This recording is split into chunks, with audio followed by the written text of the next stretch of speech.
Let's read source 2 for the Colonial Women investigation. It's titled Iroquois Women in Government by Pierre de Charlevoix. But first, let's look at the central question to remind ourselves of the purpose for reading this source. Was there a common experience for women in colonial North America? Now I'm going to read the attribution and then the headnote, because that's where you learn what type of source this is, who wrote it, and when it was written. Attribution. Adapted text from Iroquois Women in Government, written by Pierre de Charlevoix in 1721. Published in Journal of a Voyage to North America, London, 1761. Headnote. Pierre de Charlevoix, 1682 to 1761, was a Jesuit, which is a Catholic priest, from France.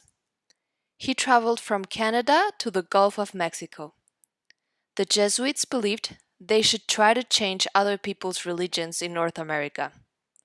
This text is from a letter de Charlevoix wrote in 1721. We don't know the woman he wrote it to. In the letter, he describes the ways Huron women were leaders. I'm going to pause here.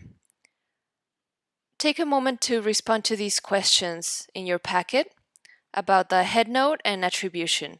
So pause and come back when you're ready.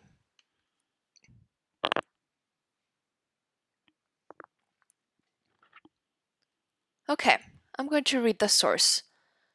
Let's read what Pierre de Charlevoix wrote in his letter. Madam, as we get to know our Indians, we discover their good qualities. They are not barbarians, which means savages. Among the Hurons, the role of chief is inherited through the women. When a chief dies, it is not his own son, but his sister's son who succeeds him, or his nearest relative in the female line. When there are no relatives in the female line, the noblest matron, which means woman, of the tribe or in the nation, chooses a person she approves and declares him chief. In addition, each family chooses a representative to watch for their needs. Among the Huron nations, the women name the counselors and often choose other women. Okay, go back and read the source yourself, and pause after each sentence to think about what people and institutions are actors in the source, what is the relationship between those people and institutions, and also what parts of the source tell you what the author or people in the text think, want, or experience.